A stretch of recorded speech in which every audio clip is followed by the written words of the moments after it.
Hey everyone, and welcome to the Balanced Bodies Blueprint. I am your host, Vinny Russo. And I'm your co-host, Dr. Erin Stansfield. And we're shifting gears from all the conventional fitness narrative you hear on most fitness podcasts, as our main emphasis lies in preventative healthcare, adopting a holistic approach to nutrition, and challenging the traditional views on various fitness topics. Our mission with this podcast is to provide you with the information you need to achieve optimal health. So on today's podcast, we have a very special guest, Dr. Allan Bacon. He is blessing us with his knowledge today as we focus on how to build lean muscle tissue optimally, not just for aesthetics, but also for longevity and health. This is his breadbasket. This is what he does. So without further ado, man, I just want you to introduce yourself to our listeners and to anybody else who hasn't heard of you yet, although they should have because you have amazing content. So yeah, just give a brief introduction about yourself, your background, and then we'll dive into the podcast. Sure. First off, thank you, Vinny, for inviting me on this, for setting this up, because I've said this on different podcasts before, but I always love doing these types of things because I think that the way that we become really good as coaches and health professionals is that when you get on these essential roundtables with other coaches, you can kind of pick their brains to figure out, how they do things, how they view things. And I think that it makes us all better as professionals. I think that it's great for people that are listening because you learn the tips or tricks from multiple different people at the same time. Getting into it, I'm Allan Bacon. I run a fitness and nutrition consulting company called Maui Athletics. We do all online coaching for fitness and nutrition. And I got my start in health because I have a doctorate in dental surgery. And so it was kind of a circuitous shift into the fitness industry. I had been a lifelong fitness gym person since I was 17 years old. So I've been doing that for at least 25 years. I had a couple things with life circumstances that fell into place, and it sounds really sad, but it's one of those things that it was life changing, and it ended up being for the better. My father ended up getting esophageal cancer, and he ended up passing away from it. And one of the things that I had talked with him about towards the end was, if you could have done things differently, what would you have done? And he was a doctor for 35 years. And one of the things that he said was he wished that he would have spent more time, doing some of the things that he loved, chasing his passions, being able to spend some time with family. And, that really resonated with me. Yeah. And after he passed, I was thinking about that. And I turned to my wife and I said, I've been practicing for 10 years. And I feel like I have enough knowledge in the other realm to really make a big difference. And instead of actually treating disease, maybe what we do is we get it way before it starts and prevent it entirely. And cancer is one of those things that you can never really tell what's going to happen in a person's life, but you can certainly skew the results towards one direction or another. A person's going to be genetically prone to whatever cancers they're prone to, but that doesn't mean that it's going to display itself.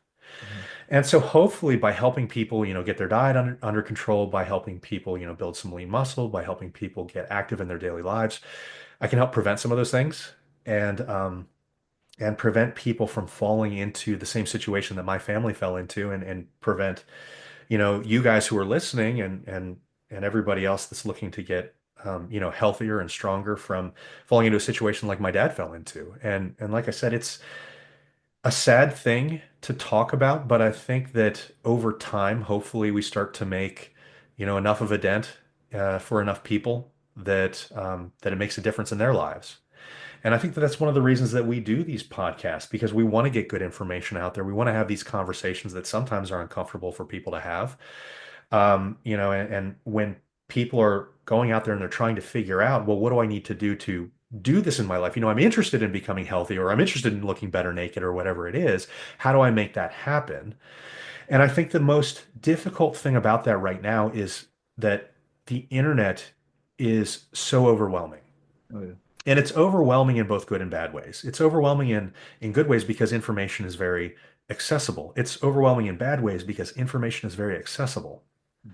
And so if you can't tell the difference between good and bad information, it causes a lot of people to stall out. You overanalyze, you procrastinate, you say, well, if I don't really know what, person A is saying this, person B is saying this, And because I feel like I'm being pulled in two different directions, I'm not even going to make the first step.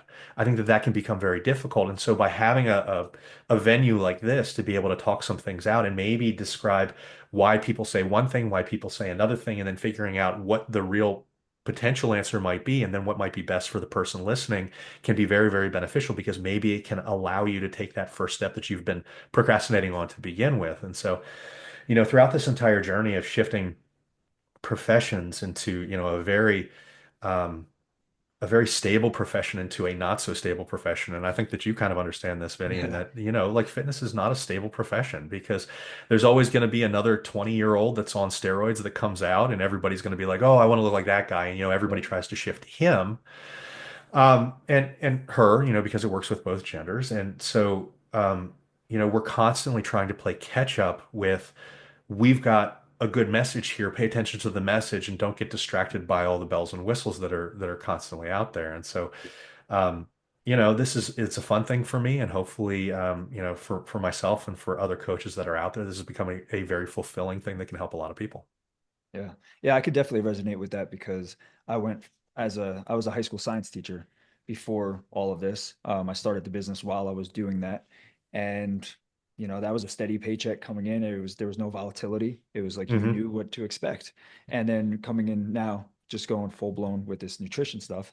Yeah, there's a lot of volatility. But the thing is get the right message across, right? And I think Erin, I'm not sure if you know her story really, but she could actually relate to I the was going cancer to say situation.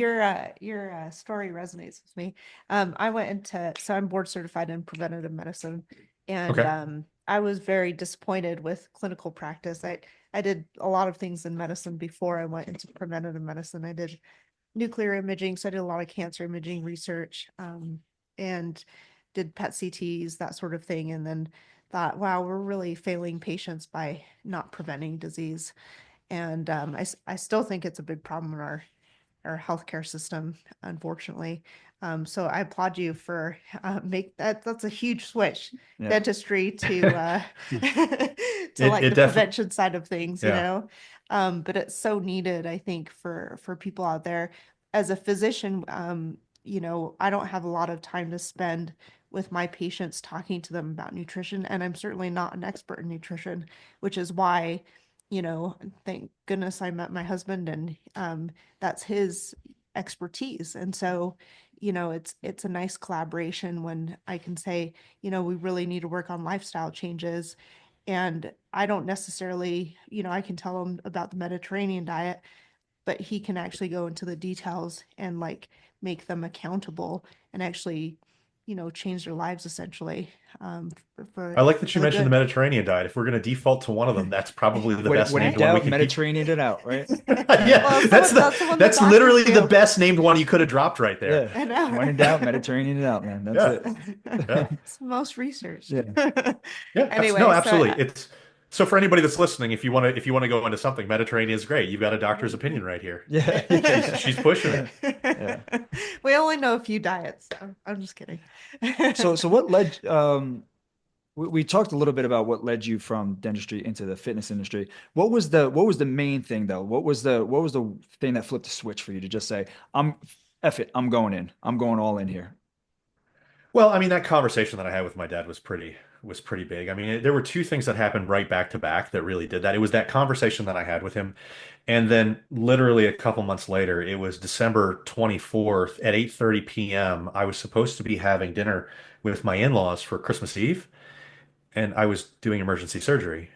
And and Yeah. so it was one of those like, man, when I'm looking at the work-life balance here, it's not really great. And I was getting maybe 7 days off a year, and that was Oh, including Yeah, sick that's days. rough. were Including you sick days. you were doing dental surgery, correct? Hmm. Yeah, so Yeah. that's pretty crazy. We did I did I did general surgery my first intern year, and worked with some of your colleagues, I'm sure, doing some, trauma stuff. I mean, it's Very it's busy. super intensive. So you know what Yeah. I mean, any kind of surgery is pretty intensive, right? Yeah. And so the problem with it is like you can't like if you're dependent on for stuff like that, it's not like this is going to sound terrible. It's not like things like dermatology where it's like, okay, well, I can go off for like 2 weeks Right. and my patients can just tread water for a little while. And they don't not tread water, but like, if they've got an issue, you either get them, a call in a prescription for like an ointment or whatever it is. In most cases, they're not typically like this week it's life-threatening or this week it's Oh, critical that this gets done. And so there are certain branches of medicine where it becomes a little bit more time intensive. And that's not to say that it's like harder, it's to say that these are the drawbacks of that specific, genre of medicine. And there are certainly ones like that. And so, being able to get away if you're not in like a big group practice becomes more difficult. And yeah, and so that balance just wasn't there. And like I said, I really felt like I could help people in another way. Yeah, And that really was the impetus that I needed to kind of push me into that right direction. that's awesome. Yeah, that's what I want people to understand. Like it was such a big life change, not for you, but there was so much passion behind it, which allowed you to actually be successful going from a dental surgeon, which I mean, that's very lucrative, Yeah, to yeah. this now, which is now very lucrative for you as well. So kudos to you with just taking the leap, having faith in yourself and doing it, man. So No, kudos thank to you. you. Yeah. So let's dive into because I want people to understand, like I want them to get knowledge from you here, right? So let's go into a little Sure, bit of the science of muscle growth. What are sure. your foundational principles of hypertrophy and muscle building? If you were to have foundational principles, what would they be? So obviously nutrition is going to be a big part of this. Getting completely bogged down in the nutrition can take an entire episode in and of itself. Yeah. Basically, what we know right now, people always want that magic answer where how do I build muscle and lose body fat at the exact same time? So first things first, let's point out what exactly we do have the potential to do and what we don't have the potential to do, and then you can make some decisions for your own journey that may make a little bit more sense once you're a little bit educated. So technically, according to the research, you can both build muscle and lose body fat at the same time. Unfortunately, if you actually look at the absolute rates of that, unless you fall into one of four distinct categories, it is abysmally slow. Yeah. And what I mean by that is if you're planning on doing both at the exact same time, and I have certainly programmed this for my clients a lot because this is what a lot of people ask for. And as long as you can go over the options that they have, they can make the right choice for themselves. But if you're going to try to do both at the same time, for most people, you need to expect it to take 1, 2, 3 years before you start seeing really, really significant changes. Now, there are four categories where you can see both of those things happening at the same time at an accelerated rate. If you're brand new to training, if you're obese, if you're coming back from a long layoff from injury, maybe you went to med school, whatever it is, and you're getting back into training. I mean, there's that whole thing called muscle memory, which is actually a very real thing. It's from satellite cells that you've built up, and you can build muscle back faster than what you did originally. Or if you're on steroids. And unfortunately, a lot of the time that we see these people that are really pushing the, okay, all you need to do is main gain or whatever they like to call it, because it's different depending on which person's trying to market it. Um, they are typically people that have had extensive use of steroids, and so I feel like their perception for the average person is a little bit offset. Mhm. And so for most people, if we look at the research and you're not in an obese category, you're not in a brand new to training category, and you want to gain significant amounts of lean muscle, you probably need to set your expectations of, I'm at least going to be at maintenance level of calories, if not in a surplus. Yeah. And the research is pretty clear based on what we have right now that it does require a surplus to maximize lean muscle building. That doesn't mean that you can't build outside of a surplus, but if you want to maximize it, you need to be in a surplus. And I know that there's been a lot of pushback about that recently, and there's the best systemic review that we have currently on that information was Alan Aragon, and I believe Brad Schoenfeld did in it's either 2019 or 2021. And they came up with, the numbers that would be most recommended based on where you are. If you're a person that is a beginner, a 500 to actually upwards of a 1,000 calorie per day surplus seems to work really, really well for gaining lean muscle. And when they looked at that, that was actually a conservative estimate. Because I bring this up and people are like, 1,000 calories in somebody, that's way too high. But there's actually a study from this person called Rosnick and colleagues, and they had a 2,000 calorie surplus and they saw exclusively lean gains. Yeah. Now, that is somewhat beyond what you would expect. And so, what they ended up doing when they were recommending, when they were making their general recommendations, is they actually halved it so they could fall into what would seem like a better calorie surplus that would be more accepted by people and probably a little bit safer as a general rule. And then that calorie surplus becomes less and less as you become more advanced. And in more advanced people, it looks like about a 250 to a 500 calorie surplus per day seems to work just fine if you want to maximize muscle hypertrophy. But like I said, this is one of those things that, if emotionally and mentally you're a person that wants to start out and you're feeling a little bit doughy, well, one of the reasons that you may feel skinny fat is because you don't have that underlying lean muscle to That's display that toned athletic look that you're looking for.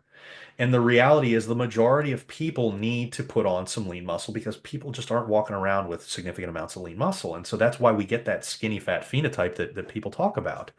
So you should at least in the back of your mind say, okay, at some point I really need to focus on building some lean muscle. Maybe in the beginning, I start doing what we talked about in the beginning, and I start at a slight calorie deficit. I lose a little bit of body fat and just, don't go into a full cut. Try to gain a little bit of lean muscle because this is better for me emotionally and mentally, even though it might be faster to go immediately into a surplus. But then at some point in your life, I think that literally everybody should have a dedicated phase where you are not in a calorie deficit, where you're actually trying to build lean muscle and strength because it's going to pay off for you massively in the long run with all the benefits that come with having lean muscle. But I think that it's one of the things that if you're talking about foundational principles of um, getting into shape, and you're specifically hypertrophy and muscle building, but Mhm. when we talk about what people actually want, people want to look athletic for men, toned for women. It's the same thing. It's just different ways that we like to term it. The issue that we have, particularly for people that are over 20 years old, people that grew up in the 80s, 90s, even early 2000s, we were given this ideal of, thin is where it's at. Now, luckily, we've actually kind of shifted. And I think that social media is a big reason that we've shifted. Women in particular, we're starting to see a lot of people really value having some lean muscle on women, that actually athletic look. And women are starting to buy into it. And that is really wonderful. This is something that had been drilled into women in particular for decades and decades and decades, that you just had to be rail thin. Super unhealthy, really bad for your longevity, really bad for your injury risks. All that stuff was terrible. The problem is, particularly for the people that are 30 and older, even though we want to look the way that's healthy, that athletic toned look, we have been drilled for decades into this idea that the way to get there is to starve ourselves, is to lose fat. We still haven't bought into the fact that we need to build muscle. We've bought into the fact that we want to look like we have muscle. We have Yeah. not bought into the process of building muscle. Yeah. And so when you talk to people these days, their focus is always on losing the fat and never on doing what will actually matter in the long run to both make you healthier, make you happier, actually make losing the fat easier, give you longevity to your life, give you, life to the years that you have. And so we're still using that subconscious 1990s mentality of the way to get there, but we're trying to get to a different end game. And so, when we talk about foundational principles, I really like to go off on this slight tangent because I think that we can talk about these principles all we want, but if we don't point out that you might need to shift the way that you thought that you needed to go to get to where you want to be, to actually get to where you want to be. Yeah. And I've seen some coaches, when I bring this up, I've actually heard it third person, that some coaches are like, well, if a person tells you that they want to be toned or they want to be athletic, and your first reaction is to tell them that they need to build some lean muscle, then you're not actually paying attention to what they say because they want to lose some body fat. But the way that I look at it is if we don't have this conversation and we keep reinforcing that idea of starve yourself to get to where you want to be, you're literally just taking that client's money and you're going to cause them to spin their wheels because what's going to happen if you just go chasing that scale drop, they're going to get hungrier and hungrier. They're going to, start to get into micronutrient deficiencies. If you're really chasing the scale drop, you're going to see that lean muscle loss because if you go beyond that 500 calories below maintenance, essential floor that we typically talk about when we're in cuts, you're going to significantly lose muscle mass. And even in looking in the recomping data, when we were talking about losing muscle, losing fat and gaining muscle at the same time, some people lose muscle at 200 calories below maintenance. Yeah. So maybe the idea It's like isn't, me. what's that? It's like me. I mean, some people do that. I mean, Yeah. and Yeah. there's data to back that up. So like we've got all these people that are like, I want to do both Yeah. because in the back of their mind, they're like, I am not willing to not lose fat. And what they're doing is they're sabotaging themselves. And if they just chilled out and at least thought, okay, maybe if I sit at maintenance for a year or two, you're going to be okay. And you're actually going to get past that challenge that you've always been facing. You'll get off the diet roller coaster. Yeah. But we as coaches have a very damn hard time like getting people to take this message. Because if they can't do it from now until, bathing suit season, well, then it's not really worth it. But that's exactly why you're doing this every January. Yeah, That's exactly. exactly why this happens every year, because you have not shifted your mentality to something that will actually get you towards your goals. Instead, you're trying to get the benefit sooner, but at the cost of the long-term sustainability of it and at the cost of actually reaching the goal that you're trying to achieve. Yeah, sorry, our dog So is jumping all over here right now. it's fun. I actually have a dog too, and we start to see her whenever I get in a podcast every once in a while. But so foundational principles, I mean, nutrition is number one, and I feel like I've probably drilled that into the ground, but I've drilled that into the ground because this mindset is probably more important than anything else we'll talk about, even if it's things that people don't really want to talk about, because I think that it's something that people don't realize is a challenge that they're even facing.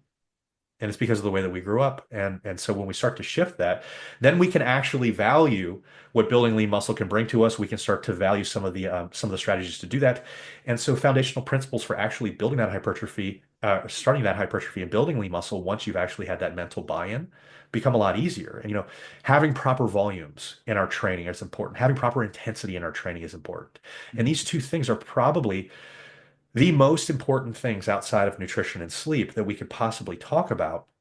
And I think that for the most part, when people really start to look into this, they get the volume thing down pretty well. The problem is they don't tend to get the intensity thing down pretty That's well. 100%, 100%. Yeah. And so I even made a reel today on whether carbs are needed during bodybuilding style training or physique style training, and what the research shows us about volume and intensity, and the fact that both of these things are related, in as far as how important they are with building lean muscle. And so if you want to actually build muscle, you cannot go in and essentially phone it in. And people will go in and they'll say, okay, well, I'm doing 3 sets of 10, and they will give 80 to 85% effort, and they'll essentially quit because it starts to feel uncomfortable. Yeah. Yeah. And unfortunately, discomfort is the way. If you Yes. really Yeah. want to cause your body to adapt, discomfort is the way, because our body is incredibly good at adapting to any stress that we put on it. Yeah. Yeah. You need You that know, we, stimulus. You need that stimulus, and that comes with that intensity, like pushing yourself past that that that threshold where you're like, it's gonna the weight's gonna drop on me, man. Like you have a partner there, you're spotting you. You got to push yourself past that in order to have enough stimulus to cause the hypertrophy to even happen or to take place. Like you said, it's like a little mini evolution. That stimulus is causing you to adapt, right? well, to give an objective marker, for this to really work outside of the bare beginner stages, we have to be somewhere between about 0 and 2 reps short of failure when we end every single set. And I can tell you after working with so many people that if I give somebody 3 or 4 sets, probably those first two are glorified warm-ups. Yeah. Yep. And even when we look at the research, that's what the research suggests. The research suggests that when you allow a person to self-select a weight, you say 3 sets of 10, and you allow them to self-select a weight that they think that they will get at failure at that rep prescription, they're typically 5 reps off. That can work when you're a bare beginner, which is why oftentimes people will start out and they'll be like, okay, I'm progressing pretty well. And then all of a sudden, a year in, they stop and they stay that way for the rest of their lives.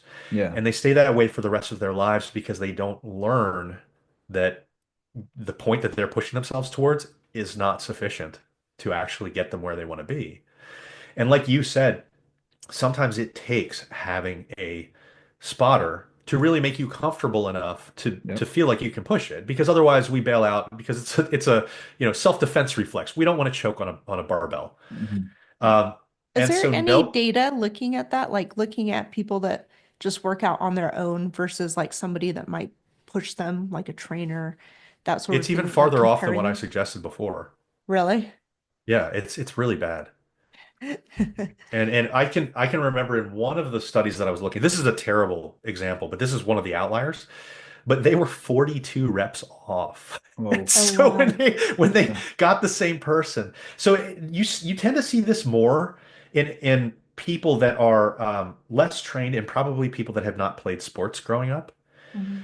But even in professionals that trained individuals, and usually they'll say trained individuals are they've been lifting for 6 months to a year, depending on what the study is. But that's usually where the researchers start to say that somebody's trained for research purposes.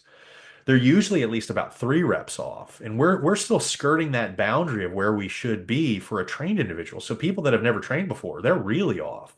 Yeah. Right. And this is it's almost getting like a sexist rant here, but like, and I've talked with my wife about this, so hear me out before I finish.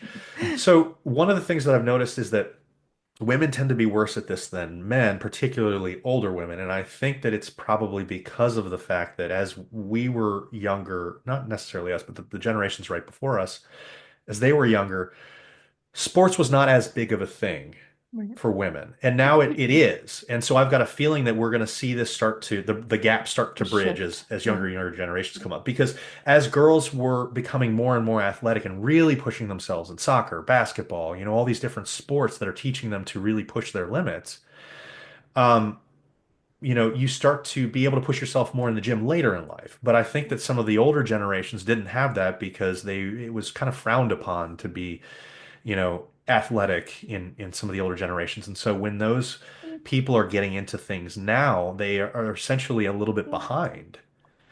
And so I don't bring this up to be disparaging to anybody. I bring it up to say, hey, look, you might face this because of experiences that you've had in your life. I don't think that this is specific to gender. I think this is specific to experience. Mhm. Yes. I think that probably men in the older generations had some more experience with really pushing through this type of discomfort through competitions and stuff like that. But if we can realize that the obstacle is the way, Yeah. Right.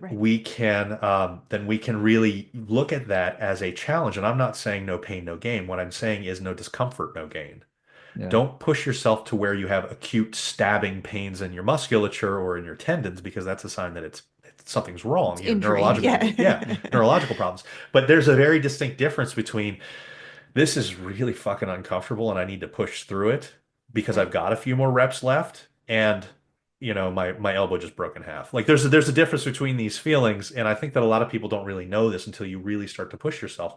And so if you need to in the beginning, get a spotter, use the support arms in a bench, use a machine because machines can provide very, very similar benefits to free Yep. weights. And Mhm. even when we look at the research that looks at functional fitness, there's no such thing as functional fitness. And machines transfer to functional movements just as well as actual free weights do if you look at the research.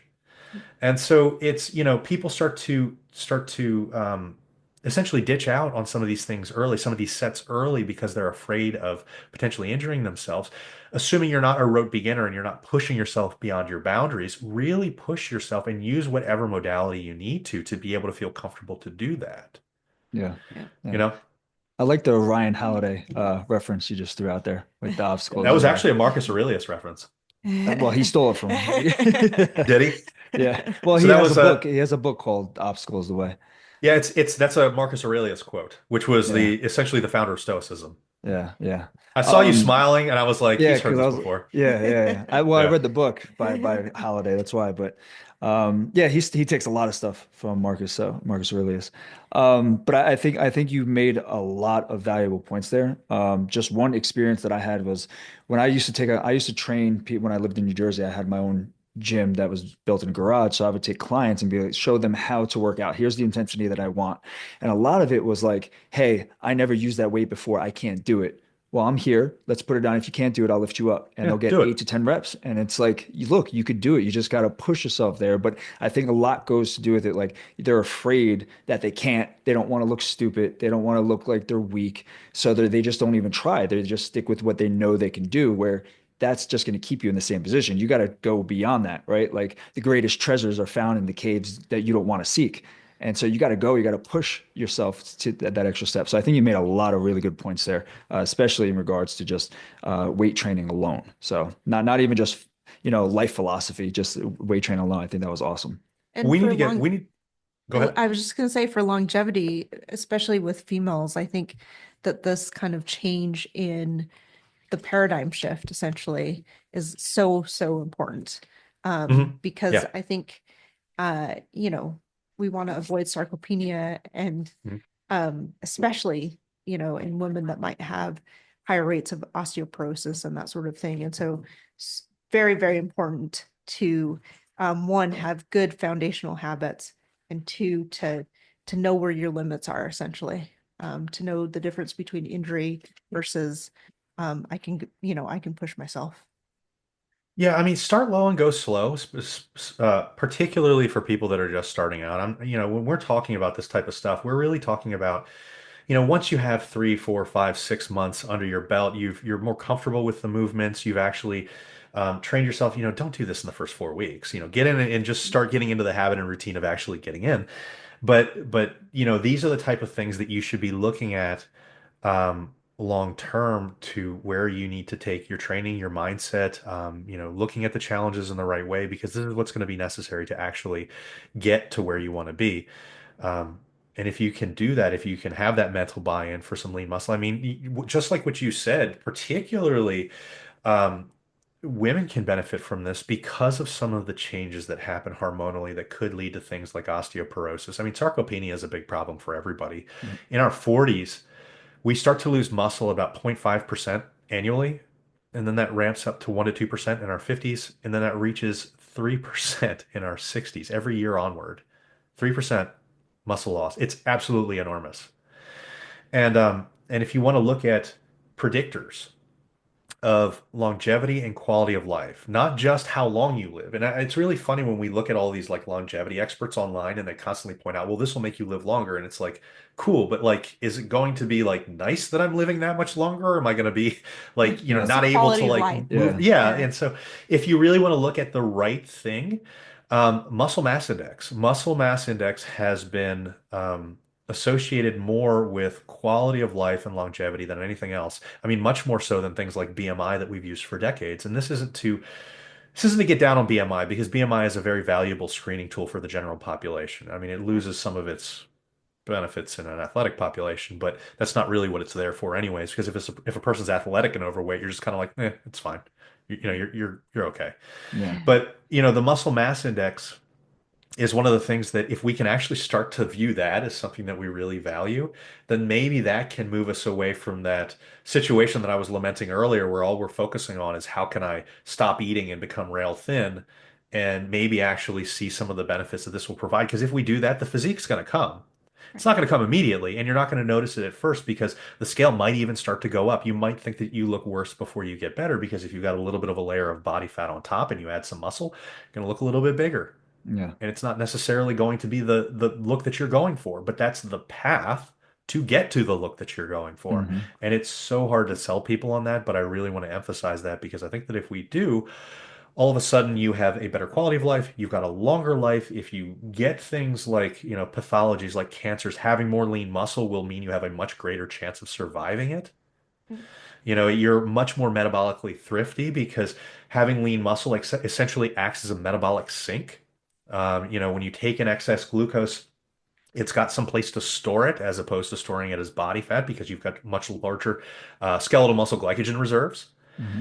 And so, I could bring up lean muscle, and if people don't really value the health consequences, I can be like, you can have more donuts. And then Yeah. all of a Yeah. sudden it's like, okay, I'm listening now. And Yeah. and it's one of those things that, maybe we start to shift the topic there. But there's so many benefits to this type of thing. I really, really hope that people will start to commit themselves to building muscle for year, if not years, at the beginning of their journey, assuming they're not in an obese category that would really benefit more from losing the body fat first. If you're in kind of that mid-range category, it might make sense for you to not focus solely on just losing all the body fat. Right. And Yeah. maybe you take a more conservative route to that body fat loss, and maybe you actually focus on building some muscle. Yeah, you mentioned the longevity and how the muscle mass index is a good indicator of it. I remember reading something about grip strength. Do you know, can you touch on that at all, or So is there's a that lot of not different necessarily there true? no, it's true. There's a couple different things that you can look at that are associated. And if you've got better grip strength, well, what does that mean? That means you're probably stronger. That means Yeah, you probably have more muscle. I mean, VO2 max is another one of those things. If you've got a higher VO2 max, you're much more likely to live longer and have a better quality of life because your cardiovascular system is working well. So all these different things can work as signs of something good. Um, because you're never going to be like high on the muscle mass index and have a really weak grip. Like it's not yeah, going to work yeah, out that way. yeah, So yeah. we're kind of looking at things from a different angle, but it's all showing you like different signs of you being really, really Just healthy. walking around with straps all day, just Well, so it's when you talk about grip strength, that's a good indicator of overall strength, right? yeah, Um, and if I were to ask Gen Pop, I don't want to put you on the spot, but if I were to ask Gen Pop, what do you think that you should do to prevent injury throughout the rest of your life? What would your answer be? work out. That's a really good answer. I think that my I'd say my squatting. Squatting is a big deal. my gut feeling. Getting So up and out of you're a chairs. coach, so Yeah. this is a bad question to ask you because you're a little bit more enlightened than I think that Gen Pop is. I think that if you ask Gen Pop, and you can disagree with me if you want here, I think their answer would be that you should stretch. If you want to Interesting. lose, if you want to be more injury resistant, what do? Well, make sure that you're stretching. Make sure that Yeah. you're mobile, right? You got to be flexible, right? Yeah. Yeah, you got to be flexible. The problem is, I don't think that there's a worse answer than that. No. If you look at the research that looks at injury reduction risk, if you look at stretching, it's anywhere from not at all to only 4%. Yeah. That's the max of injury reduction risk that comes from static stretching. Now, if we look at strength training, it's 69%. It's the number one thing that you can do to reduce your chance of injury. I Yeah. mean, if you fall down and you have to brace yourself and you've been doing bench press, well, you didn't tear a shoulder there. If you didn't, you just tore your biceps tendon. Yeah. Yeah. Why did you fall in the first place? Because your hips are not very strong. If you're not very strong, what's going on with your bones? Your bone Yeah. mineral density is down. So you're much more likely to break a hip. Yeah, so there's all these different things that add in together. But we're just going to keep expounding the virtues of building strength and building lean muscle. But I think that it's when you actually start to look at this in a certain light, you're like, holy shit, I can't believe that this isn't the thing that I've been doing this entire time. Like, why have I been focusing just on losing body fat? Because I thought that it would bring me exactly what I wanted. But when that's the only focus, a couple things can happen and are most likely to happen. Either you cut calories and you cut calories and you cut calories until you're malnutritioned or until you can't stand it anymore and the cravings ramp up so badly that you can't maintain that deficit anyways. And that's why we see Mhm. all this weight rebound. Maybe you succeed and you get down to, unfortunately, Kate Moss levels of Mm. body fat, but you don't have the shape that you thought that you wanted. Because again, we like the shape of this athletic toned look, both men and women these days. But you're not going to get that by just cutting calories. Yeah. Mm. And so it's this self-limiting journey because it's not actually going to bring you to where you want to be. And unfortunately, people put all their effort into this. They put all their eggs in this basket. And then they either crash and burn trying to do it because it's an unsustainable thing, or they start losing more and more body fat. And they're like, I'm just kind of looking skinny fat or doughy or, like without shape. Like I don't, girls want peach booties now. You don't want the 1980s crack model booty Yeah. Yeah. and Yeah. for good reason, and so if this is our goal, let's actually take the steps to get there correctly. Yeah, and I think and I don't mean to cut you off, but I don't want to No, lose my train of thought. So I think you hit on something very, very important, and you alluded to it earlier, where you're talking about how women or females use the term tone, and I get this all the time when, like, with prospective clients, I want to look toned, I want to look toned, I got to lose body fat, and I'm like, describe what toned means to me. Well, I see the cuts in the shoulder and like the triceps and everything looks so visible, and I'm like, all right, that's you're onto muscle. something here. It's muscle. I'm like, Low in body order fat. to look toned, you have to build muscle and then reveal it later. And that's the toned look. You want to look like you work out. So you have Right. to build the muscle, right? And I think there's this narrative women in general, not trying to be sexist either, but it's like if I want to look toned, I'm going to go do bar method and I'm going to elongate my muscles, which you can't do because there's a certain insertion origin. You can't just elongate your muscles. Yeah. That's a podcast episode on its own. But they have they have this narrative of like, I want this toned look and I want to do this yoga to stretch everything out and just look toned. It's like, no, you got to build muscle and then lose the fat to show it off. And that's the toned look. Yeah. Yeah, and not to pick on women, we can pick on men too, because I can tell you that I get the same type of thing with men all the time too, where they're like, I want to look like this guy, and they'll show me a picture of like an NPC physique competitor or something like Chris that. Bumstead, right? Yeah, and they're always like, I just need to lose body fat, and you're just like, dude, you need to Yeah. you need Yeah. Take to like steroids. chill on that, and so yeah, you need to chill on that for a little bit. And so like maybe my general recommendation is this, and this can Mhm. help people kind of figure it out. One, when you're trying to self-assess body fat percentages, don't pay for bullshit like InBody. That stuff doesn't work. No, I mean, I hate technically that. you could get DEXA, but DEXA has a 3 to 4% error. It's also kind of expensive. I actually think that doing a visual assessment is probably the easiest way because you're going to get just about the same error level as DEXA by just having a coach visually assess you. Yeah. If you're a male with 20%, significantly more than 20% body fat, if you're a female with significantly more than 30% body fat, focus on losing the body fat. Mhm.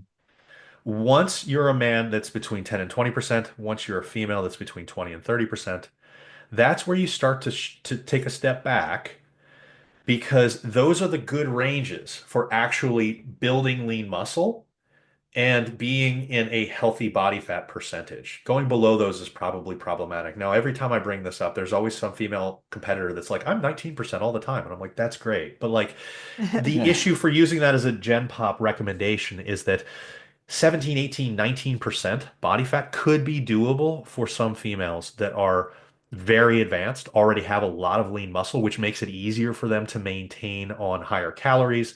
Um, you know, there's a lot of benefits like we talked about with glucose disposal, all those different types of things.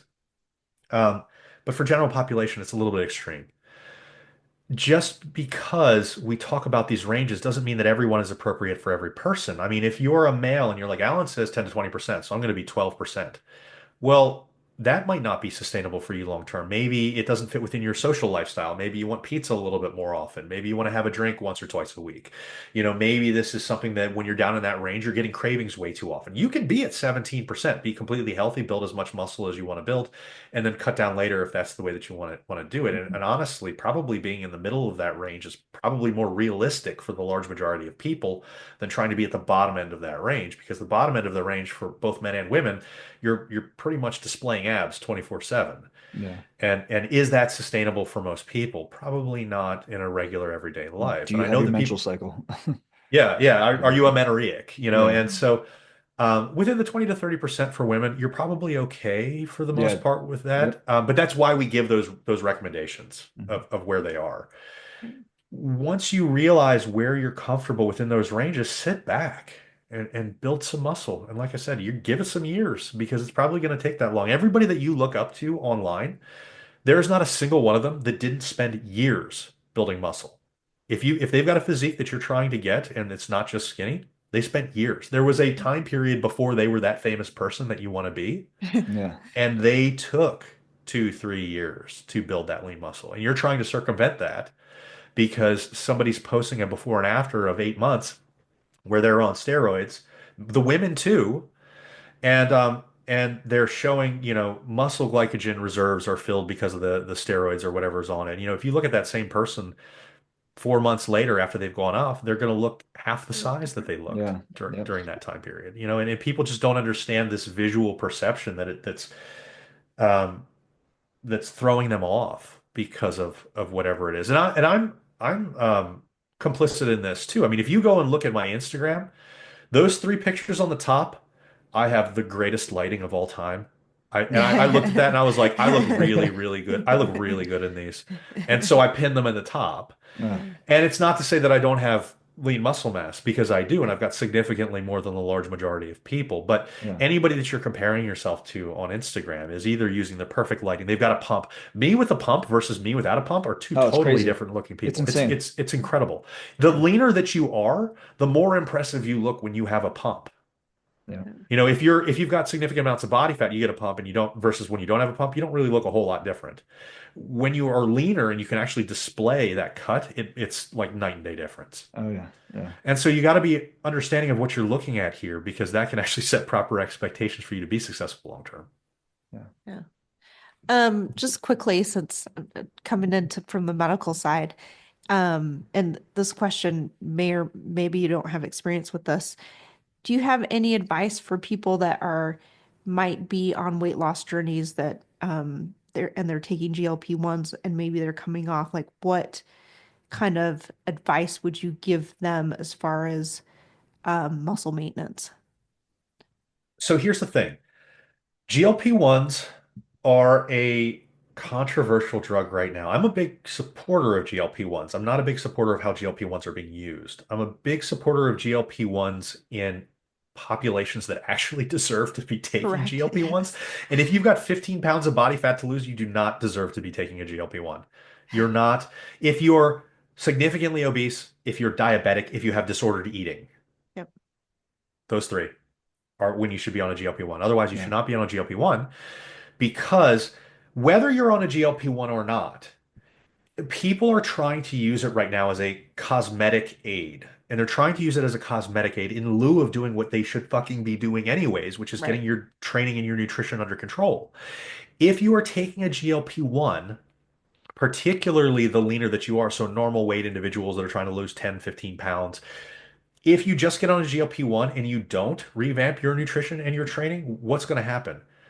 You're going to be at a very significant potential for losing lean muscle mass. Literally everything that we've just talked about, you are working in the opposite direction. And the reason that that happens is because what is happening with the GLP-1? Like, why does the GLP-1 work?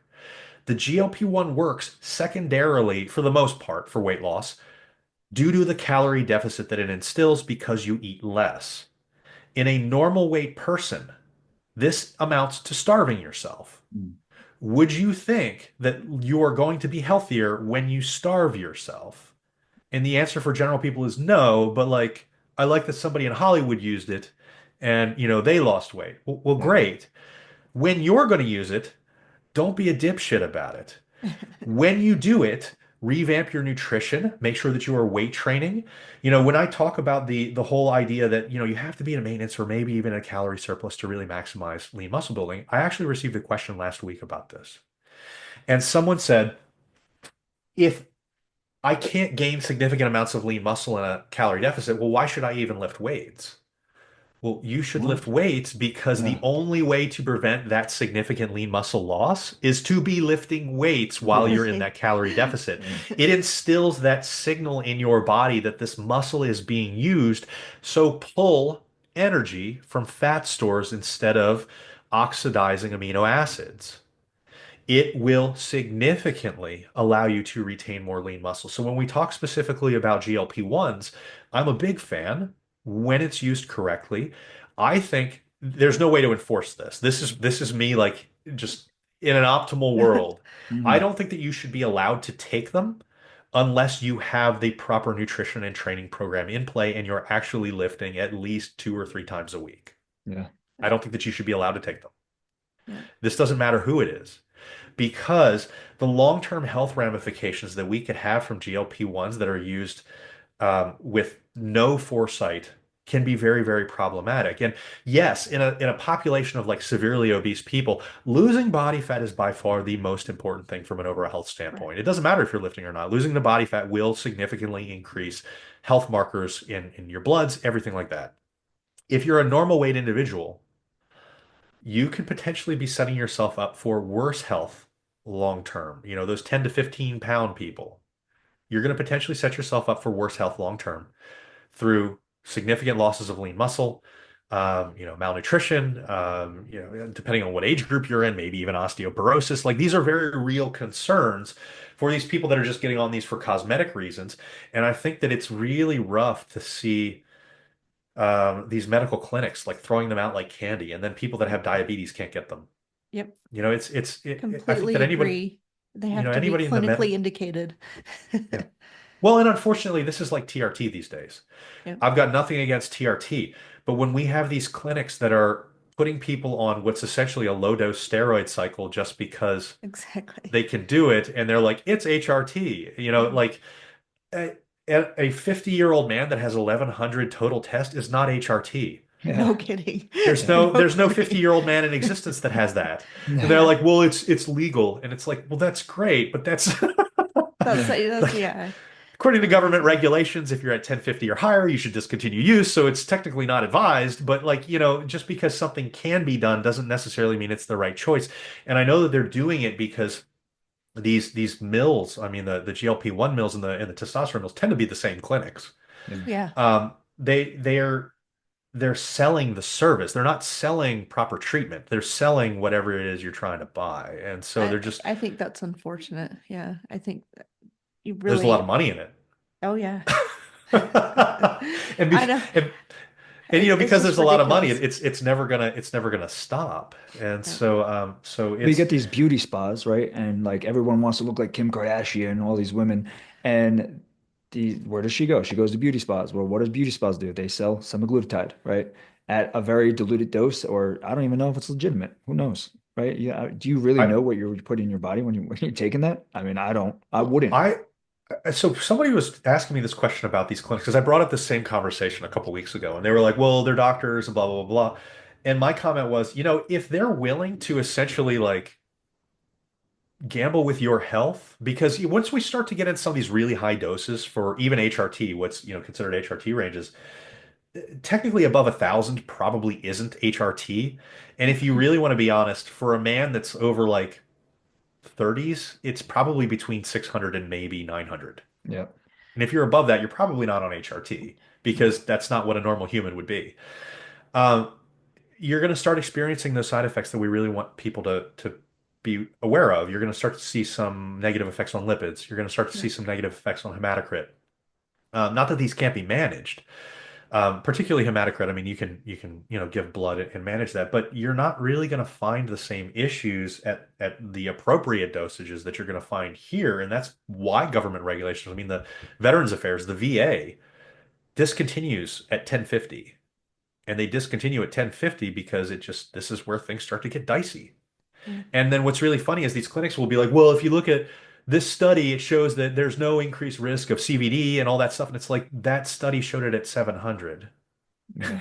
So Yeah. like Yeah, they don't. Yeah. you're using a study that's not equivalent to the way that you're dosing it for these people. And so it's a very It's murky conversation for these people. But the GLP-1s, I mean, it's kind of a similar thing. There are certainly side effects to it. And people are maybe using it a little bit too cavalierly. absolutely, yeah. And my favorite pet peeve of the TRT clinics, and I'll get off of it, is when they give testosterone to women. Yeah. Yeah, yeah, and especially when you look at the research on that, and it doesn't really seem to do much of anything outside of maybe if you have some libido issues, and there's a little bit of a Correct, yeah. yeah, there's a little bit of a gray area there, and I'm not saying that testosterone is inappropriate for women. What I'm saying is that it's probably being very overprescribed. Correct. Yes. Anyway, Well, that's a good segue because one thing that you are very well known for is debunking a lot of stuff that's out there on social media today, and you do a hell of a job doing it, especially when you bring up all the PMIDs, which no fit influencer ever puts up. So Yeah. let's go into some of these myths, mainly surrounding your area of expertise. So, what is one of the most frustrating myths that you constantly see about muscle building? Um, I mean, when we're talking specifically about this, what the first thing that pumped into my mind was these, we're starting to see the most prevalent one these days. We're starting to see women get preyed on specifically. And this is one that I've talked about a lot recently, but that's because of how prevalent it is. If we talked about this a couple years ago, we would be talking about fasting more so. We would be talking about ice bathing a whole lot more. These days, it seems to be that women are the ones that are getting preyed on. And as far as muscle building goes, we're trying to tell women they shouldn't eat, how they should train, how they shouldn't train, as far as variances in their cycle go. Mhm. And so we're Oh, seeing a yeah. lot of recommendations for things like cycle syncing. We're seeing a lot of recommendations for things like what you should do premenopause and postmenopause.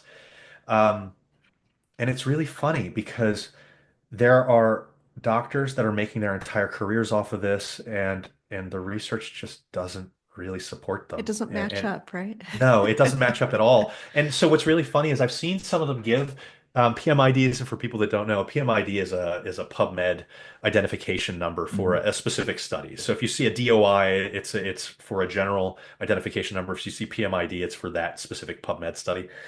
But they'll give a PubMed study and they'll say it says this, and then you look at the study and you're like, it doesn't say that. And so, like as an example, cycle syncing has been a big one where the idea is that women have variances in their hormones during menstruation. And 2 weeks you have a certain phase, 2 weeks you have another phase. And so for this one phase, your strength is lower, therefore you should change up the way that you train. No. Literally every study that has looked at this has said no, this makes no Yeah. difference. When you look at the things for pre and post menopause, for some reason, it's 45. All of a sudden, at the age of 45, every woman Right. breaks down. And I don't know why it's 45 specifically, because we see all these changes as a variance depending on genetics and when this kicks into play. But it's all of a sudden 45, you can no longer do endurance cardio. You now have to have protein immediately after you train. You now have to do, train this certain way. And again, none of the research shows this. And one of the ways that they kind of confuse people on this is the cardio one sticks out to me very specifically. And the cardio one sticks out specifically to me because they'll say, okay, if you're perimenopause or postmenopause, you should avoid the endurance training, because if you do endurance training like a medium intensity steady state cardio, if you do that, your cortisol levels will be higher at 2 hours versus if you did an intense bout of cardio, right? So what? And so they'll show you a study. Look, the cortisol levels are higher, and That's you're like, yeah. physiologic. You're like, yes. That's like showing me my insulin numbers when like I've eaten. Yeah, Yeah. eating raises insulin. Thanks. Like that doesn't mean anything. But the way Right. that they show it to people, and these people have doctorates behind their names, Yeah. and so they'll say, look, it shows that the cortisol is raised, and in everybody's mind, cortisol is this really terrible thing. Mhm. Right. And so the problem with that is that both like insulin, cortisol is one of those things that within the right situations and under the right ranges, it's actually a really beneficial thing. It's doing Yeah. what it's Right. intended to do. Right. And so if I wanted to use the same spurious logic that they made, I could say, well, cortisol also as causes a release of hormone sensitive lipase, and hormone sensitive lipase ups lipolysis. It Mhm. ups fat burning.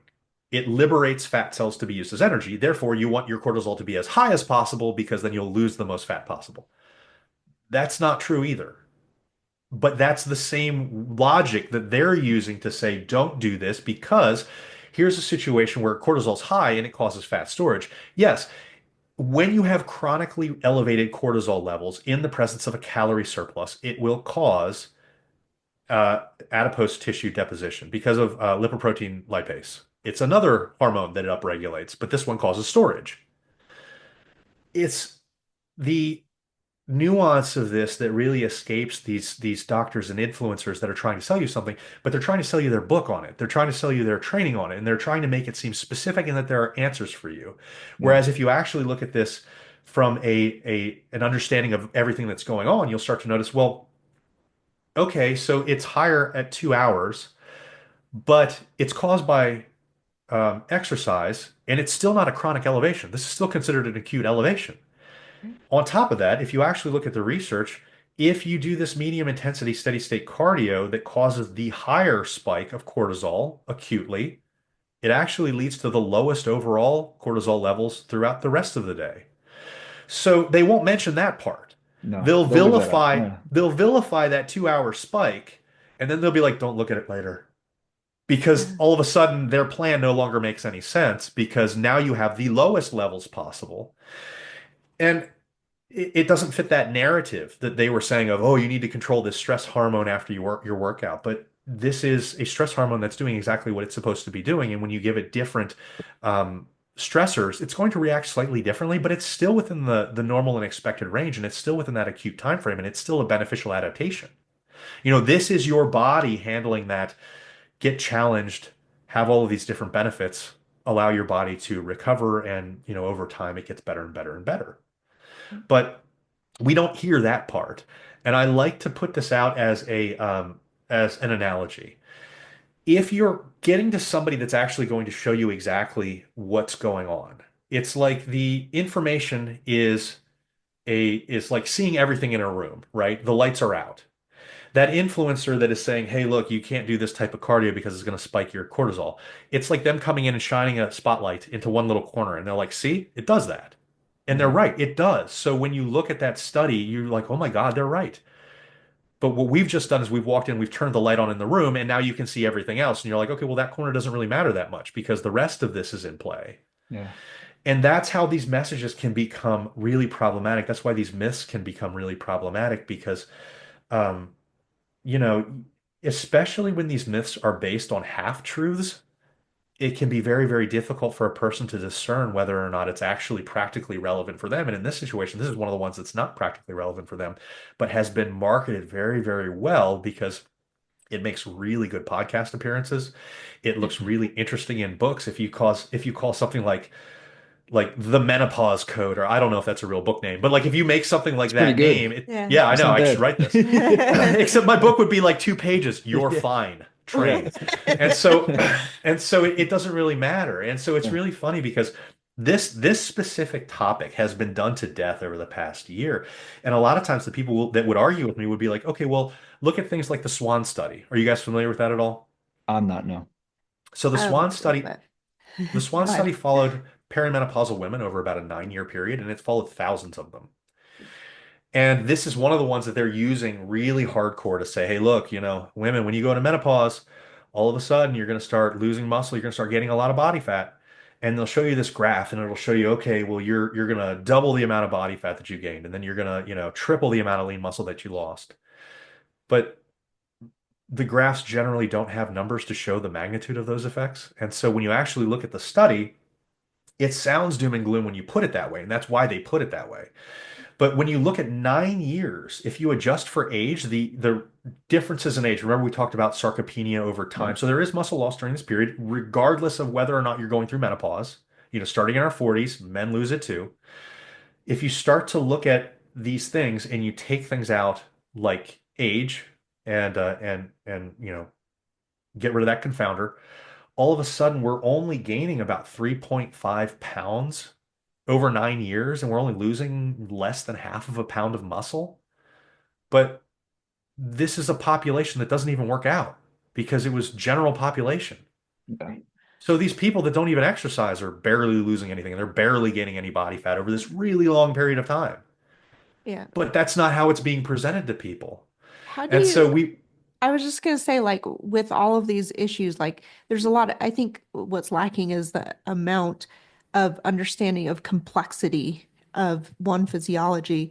And if you're looking at specific studies of like confounding factors, like you brought up, how do you communicate that effectively? Because I feel like these people that put out the misinformation, like you said, just focus on that one thing and then they just blow that up and then they all of a sudden they have a simple solution for this black and white problem.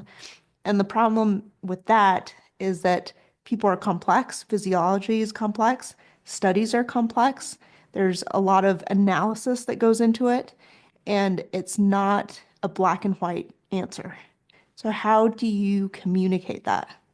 so this is you're getting into an area that nobody has really answered that yet. And the reason that I say that is because if you look at any study that looks at convincing people about different things, it almost makes more sense to appeal to their emotions than anything else. And that's why these people do so well. That's why these charlatans do so well, because they appeal to emotions. Mhm. And so the people that really know what they're doing, they typically will try to appeal to your logical side, but humans are not logical.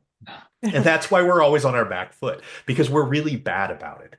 And so the best thing that I think that you can do is when you're getting into these conversations, one, have those PMIDs ready whenever possible. And I actually have some copy paste for like the most common things that we talk about. And menopause is a big one that I have. And it's got all the studies that shows that resting metabolic rate doesn't go down beyond what is expected from age. Lean muscle mass doesn't seem to change as long as you maintain a resistance training program. The body fat doesn't seem to gain as long as you actually maintain your nutrition. These types of things, when you're discussing it with people, if you can explain what they're showing, just like I explained the cortisol, or just like Mhm. I explained the Yeah. Swan study, if you can explain their side, that's about the only thing that you can really do, because you can say, look, this is why they're saying what they're saying, and I know why. If you check into their references, that's what it says. This is the part that they're leaving out, and this is why it's not Right. relevant in a practical case. I think that if you lay out your own case, it can only go so far. If you can explain their side, then lay out your case, then explain why your case actually trumps their case, that's the best that you can possibly do.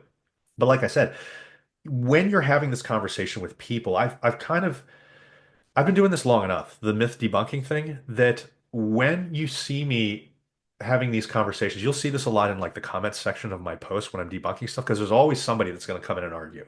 Yep. Yep. I'm not having the conversation with that person. That person thinks that I'm having the conversation with that person. I'm having the conversation with everybody else reading it. Mhm. Right. That person is already emotionally invested, which is why they're fighting with me. Interesting. Yeah. But everybody else is not, Right. for the most part. So if I can lay out my stance, I'm not trying to convince that person. And I never will, because it's not going to work. I'm never going to Mhm. win. You're never going to beat the person that really believes in long-term fasting. You're never going to defeat the person that believes that, menopause destroys women. But you can reach other people that are reading it, and there's far more other people than that one person that you're trying to convince. And I really want to emphasize that we've talked about menopause quite a bit here. A lot of people will say, okay, you're trying to make it seem like there's no differences here, and that's really um, that's not in touch with reality. And I think that what's important to focus on here is that when somebody tries to tell you, oh, women are not just small men, they're trying to manipulate you, because that is not an argument that is based in anything that they're trying to make an actual factual point. They're trying to appeal to the fact that you feel disenfranchised. Right. And if you're trying to sell stuff to somebody, you're going after that emotional need. You're preying on them. You're telling them that they've got something wrong with them. And the experience that women go through during their cycles, during menopause, is very real. Yep. You will often see an association of more body fat gain and more lean muscle loss. Why? It doesn't appear to be that there's anything different that you should be doing in nutrition and training. It does appear that you're sleeping like shit. You've got cramps. You're hot all the goddamn time. Like, there's all these things that like add in. If a guy had to go through that, could you imagine us having the man flu all the time? We would No, lose so much muscle and I gain so wouldn't. much body fat, it would be unreal. Yeah. But so when these people start talking about this, they're like, oh, it's you're not like acknowledging the situation. I'm like, yes, the experience is completely valid. Women face a lot more challenges than men face, but you don't change the way that you train. You do it the exact same way. There is no difference, no matter the gender or the age, that you change training. There are only two ways that you would ever change training. You change training based on autoregulation, and that means if a woman is in the middle of her cycle and she had the worst cramps in the world and she didn't sleep last night, well, maybe it's probably not a good idea to go into the gym and max out today because you didn't Yeah. sleep. You're feeling like crap. What happens to Vinny if you stayed up all night pulling an all-nighter? You're probably not going to go in and max out the next day. That Mhm. is auto-regulation. That is how people should do it. You should not take off 2 weeks every cycle, every part of your cycle because you're weak or whatever it is. Again, the research doesn't show that you need to, but that's self-sabotage. You set it up based on auto-regulation. What did I feel the day before, and how do I need to adjust to get myself through this? It's completely fine, and it's very valid, and it speaks to the situation that you're facing. The only other reason that you would change any training variable um, is is based on personal preference. And so again, we're going to constantly go back to the stereotypical thing, but I think that people can at least say, okay, well, there's probably a reason to say this. For a woman, maybe you're going to train legs with a little bit higher frequency than a man. Mhm. But you still probably should be training your chest and your shoulders and other things. For a man, maybe you're going to train your chest and your shoulders at a higher frequency than a woman, but you should probably still be training your legs. Nobody wants a chicken-like man. Nobody wants a Yeah. T-Rex woman. Yeah. And as long as we're doing these things, correctly, and we're giving into the variances that people have based on their goals. I mean, there's never been a man that's come to me and says, I want to build a bigger butt. Okay, but a lot of girls do. And so Yeah. you focus on what a person wants based on societal's beauty standards, based on the beauty standards that they have. And there's literally nothing wrong with that. But that doesn't mean that I'm telling this girl to do this program because she's a girl. I'm telling this woman to do this program because she wants a bigger butt. And maybe you prioritize what you want to build the most because Yeah. we only have so much fatigue that we can work with. We only have so much time that we can, spend on a training cycle. And so you do these things based on who you're working with. And if a guy came to me and told me I want to build my glutes, we would probably do what looked more like a stereotypical women's program because that's how it works. Yeah. You know, It's preference. you You prioritize what the make them, preference is. yeah. You make Yeah, them, so they'll these feel more intent, they'll feel like they want to go work out more. Like you actually get more accountability on their end because you're doing something that they want to do. there's much more of a buy-in. Yeah. And I think that people really do need to have that autonomy as long as we're not doing like crazy things. And what I mean by that is like I was just talking about, like when a woman comes to me and she's like, "Okay, I want to work with you. I never want to do chest." I'm like, "Sorry, we can't do that. But we can Mhm. do 3 or 4 sets and then we can prioritize other things." Because like I said, one of the biggest issues that people get into is they get so narrow-minded or so short-sighted that they don't realize all the other benefits that it'll bring. And having a balanced physique is a really important thing. Yes. If I say, "Okay, well, we never have to do this," and then you fall down and you tear your rotator cuff, well, that's on me as a coach for Yep. being essentially negligent in your coaching. But there is certainly room for significant variance based on a person's goals. And if we can start to realize that these are actually what guide training differences, then we can not be preyed on by some of these people that are trying to make the statement that women are not small men. Yeah. And there are certainly differences between men and women. There are some drugs that women metabolize differently. But my issue with this statement is that you would only make this statement if you're trying to get that emotional response, because you don't go in assuming that women are different than men. You assume that men and women are the same until you are given data to suggest otherwise, because we're still both human. And going at it from the standpoint of, okay, well, women aren't really human is probably a false premise from the start. And unfortunately, that's kind of what they're saying, but they're trying to do it in a different way because it doesn't sound right. And then their fallback for any time that you ever bring up the research and point out the holes in what they're saying. They're like, well, there's not enough studies done in women. But you're like, but I've got a bunch of studies done in women. They're like, well, there's not enough. I agree with you. There's Mhm. not enough, and we need more. But we don't assume that you're different until we see that you're different and it's been replicated in a controlled situation. Yeah. Even if you don't And have a ton of studies, it's like you work with what you got. And if this is you work with what what you it's got. telling us, yeah, like Yeah. we'll You get work more with in the what you got. future. And unfortunately, it really speaks to people that are going through these situations where life feels different. And certainly during like menopause and stuff like that, I'm sure it feels harder because you are, having all those things with hot flashes, you're not sleeping. And there's a change during menopause that's actually very true that really makes people question whether or not all these influencers are right in what they're saying. There is a shift to central adiposity because of the shift in hormones. And what I mean by that is women who have never gained fat in their stomach before are all of a sudden gaining central fat. They're getting visceral fat in that area. They're gaining body fat there. It's not menopause that is causing you to gain fat. That's still the calorie surplus.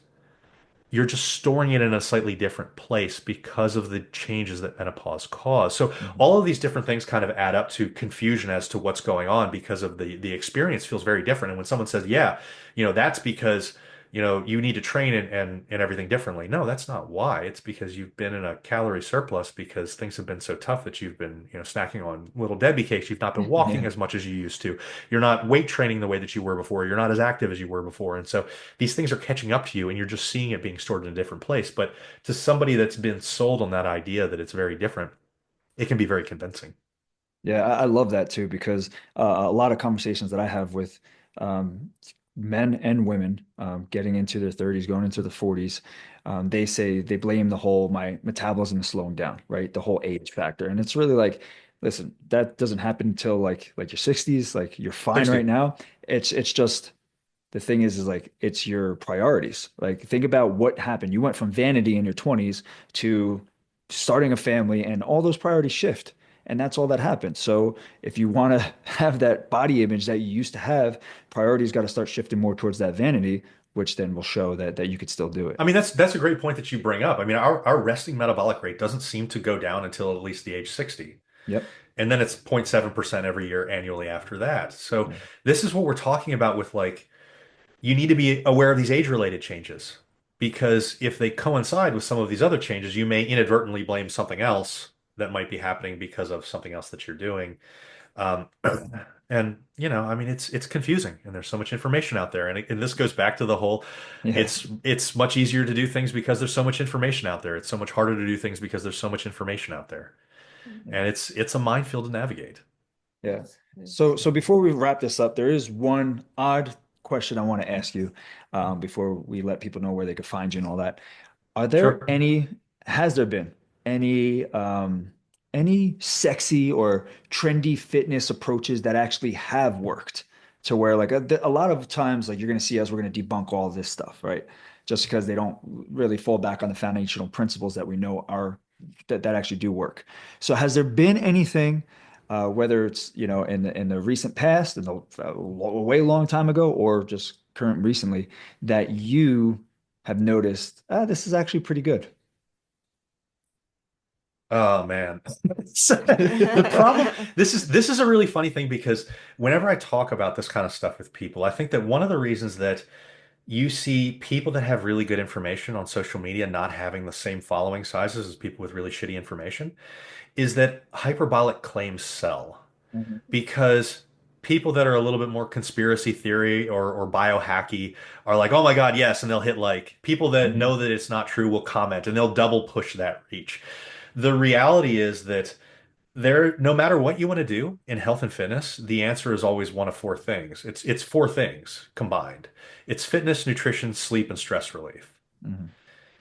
How do I improve my gut health? Fitness, nutrition, sleep, and stress relief. How do I lose fat? How do I gain muscle? How do I, live longer? All of these things are the same thing. And so, anything that looks like biohacky, that looks like micromanaging hormones, that looks like, I mean, we talked about fasting and ice bathing. All of these different things don't seem to pan out when you actually look at the research.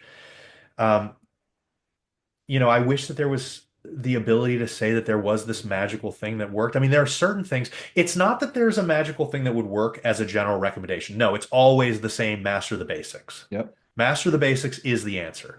Mhm. There are certain niche things that I can think of under certain circumstances that actually do make sense that could be considered a little bit hacky, but are probably not the right recommendation for everybody. I mean, blood flow restriction training seems to work pretty well.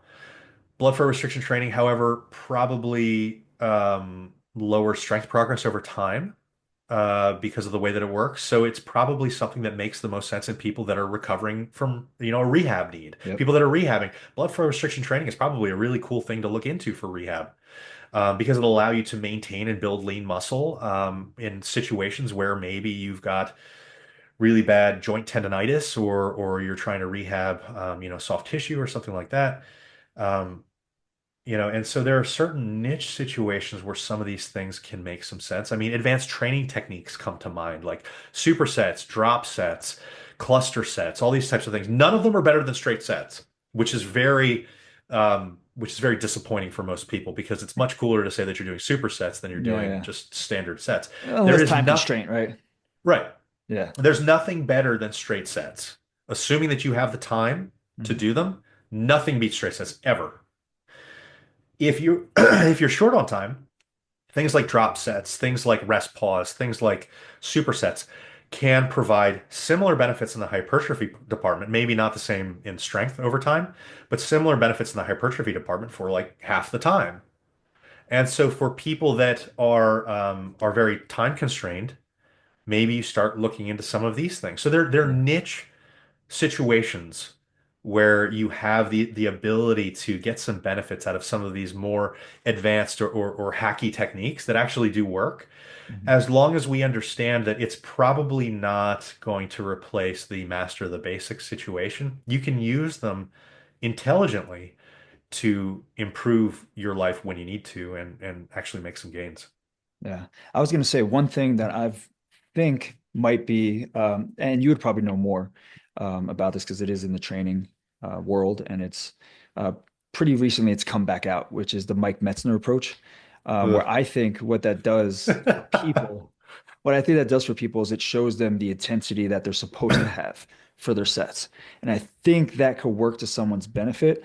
And if you're time constrained, I think that as well. But other than that, I'm not really sure what the research would say. But I just feel like it can show someone if you have that one working set and you're going to that failure, it can show you what the intensity should be like when you actually do have those straight set workouts. So when we talk about Mike Mentzer stuff, the issue with Mike Mentzer stuff is I think that people will grasp some parts of it and then not really realize how far he went. Mike Mentzer was on a lot of meth. And Mike Mentzer's recommendations for stuff started getting crazier and crazier Yeah. as the years went on. And so there's two things that he brought up that are very, very valuable. And one was focusing on intensity rather than just trying to up your volume and volume and volume, Yep. and essentially what his argument was we're doing too much junk volume. And That's he it. was Yeah. right. We are doing 100%. too much junk volume. The problem was he kind of went overboard with it because I think that Yeah. it was kind of a new thing at the time. And so when people wanted to talk to him about it, it kind of made him feel good that they were talking about it. And so the research since his time, if you look at any Hmm. volume research shows more volume always beats less volume, pretty much always. Hmm. There's probably part of a reason for that is probably because it's making up for poor intensity in many cases. But even if we normalize intensity, it still looks like 10 to 20 hard sets, that those sets that are approximating failure per muscle group per week is what really maximizes hypertrophy without dipping into the returning diminishing returns. Hmm. Technically, you can go higher than that and you will see more gains, but it's probably not really worth the time, the fatigue, the wear and tear that that probably provides over time. And even when we're saying that, realize that 10 to 20 working sets per muscle group per week assumes fractional sets as well. And what fractional sets are is if I do a back exercise like a row, we're counting that as a biceps set of Okay. like one half or one third. Hmm. So when people say that they're doing 20 sets, all these people are trying to do 20 straight sets of bicep curls when that will probably put you in like 40 sets when you get like all the back work and you start to add in those. So it's not as high as what it seems to be. It's certainly much higher than what Menser said Hmm. because there's never been a study outside of rote beginners that shows that one set is better than two. In beginners, we get a little bit of a weird thing going on, and you should not look at beginners for this type of research. And it kind of throws off perceptions because literally everything works in beginners. It's a new stimulus. Yeah, and one of the problems with beginners is that a lot of times higher frequency and maybe less volume works better than what works for everybody else because you get an inordinate amount of muscle damage for what you're doing because it's a novel stimulus, right? But as you become more and more accustomed to a stimulus, it probably damages the muscle less. And so we can probably handle higher volumes at a single time. And so Mhm. Menser had this really big thing where he was like, well, nobody should do two sets because it's way too much volume. But the studies that if he even ever put out a study to back himself up, which he usually didn't, it was always in like a brand new trainee, and that just Mhm. doesn't really carry over to anybody else. And so if you look at like literally all the other research, it's completely different for a trained individual, and we never see a single set being better than two sets. And Yeah. so we start to get into this realm where higher volumes do seem to work better. But what Menser really put out that was very important was you need to be working close to failure with your working sets. Don't do glorified warm-ups whenever you're working out. And the other thing that he was really good with was he was one of those people that really drilled home that you should be keeping a logbook of your lifts. And this is a part that I find with our clients, at where I coach, that we find that people confuse this type of thing. And this is going to be a recommendation that seems really stupid, but I want to bring it up because I've talked about this with so many people, and almost nobody that's new to training really realizes this until you tell them. So if we say do 3 sets of 10 of bench press, and you go in and your first set is 135, it does not have to stay 135 for every set. Yeah. It could conceivably look like 135, 140, 120. Yeah. If you have to go down, is it a logical thing that maybe as your sets go on, maybe you start to build up fatigue? Maybe you're not feeling as good as you're continuing to work out as you did in the very beginning. That would make sense logically, right? Yeah. People, when I'm working with them, seem so afraid to drop weight to get the same, the prescribed rep numbers and to be in the right distance from failure that we talk about, because they're like, I don't want to see the weight go down. Why? I would cheer these if you people on. I'd be like, you're using weight that you should be using then. If Right. you do it, But people don't realize that they can do that. Yeah. And so they think, well, if I'm at 135, then I have to stay at 135 the entire time, or at least go up. And that's not really realistic. And that's not what we normally see with people that are trying to hit a rep set goal. Yeah. You will often see. And so if you're doing 135, 140, 120, and then the next week you're at 135, 140, 125, well, there you go. You just improved. Now it's only 5 pounds and it's only on the last set, but that's progress. what improvement often looks like. That's what progressive overload looks like over time. So I want people to be comfortable with the fact that not every set's going to be the same weight, and it probably shouldn't be. If every one of your sets is always the same weight, you're probably doing something wrong. More likely than not, you're not training correctly if you're always doing the same weight for every set. And so I like to point it out that way because people don't even think about that until you bring it up. Mm-hmm. Yeah, that's beautiful. That's a beautiful point right there. We're highlighting that and we're putting that on the social media. Yeah. But speaking of social media, let's wrap this up because we went overboard today. We'll probably have to do a part 2 because there's a ton more questions that I had lined up for you. But where can people find you? Where can they find even like the work that you do? I know that you work with Alan Aragon too. So just kind of give us the information of where people could find you. You can head over to mauiathletics.com. I've got a heavily research-based blog there that's a lot of really good free information for people. And of course, like Vinny said, I mean, there's the studies right there. So you don't have to take a person's word for it. You can actually look into it yourself. My social media links are all at the bottom there that you can click on to be able to find it. If you want to look me up on Instagram, it's at Dr. Allan Bacon, the DRALLAN Bacon. Just make sure you spell that first name right and you'll be able to find me. Shoot me over any questions that you have. I'm more than happy to help out where I can. And no relation to Kevin Bacon. I don't think so, but he might be a distant cousin, which means you can play, 6 degrees of separation. That's right. With 1 degree. That's awesome. Well, listen, thank you so much for your time. Ton of great information. Definitely want you on for a part 2. I know you have a very, very busy schedule, so we'll think about the future for that. But awesome time having you on, man. Really appreciate you taking the time and effort to come out here with all that knowledge. Yeah, thank you so much to both of you for inviting me on and being part of this. And yeah, we'll do it again. So on behalf of Balanced Bodies, we just want to say thank you for joining us on this episode of the Balanced Bodies Blueprint. We are committed to bringing valuable content. And if you enjoyed today's episode, we'd greatly appreciate it if you can take a moment and like it and leave a 5-star review.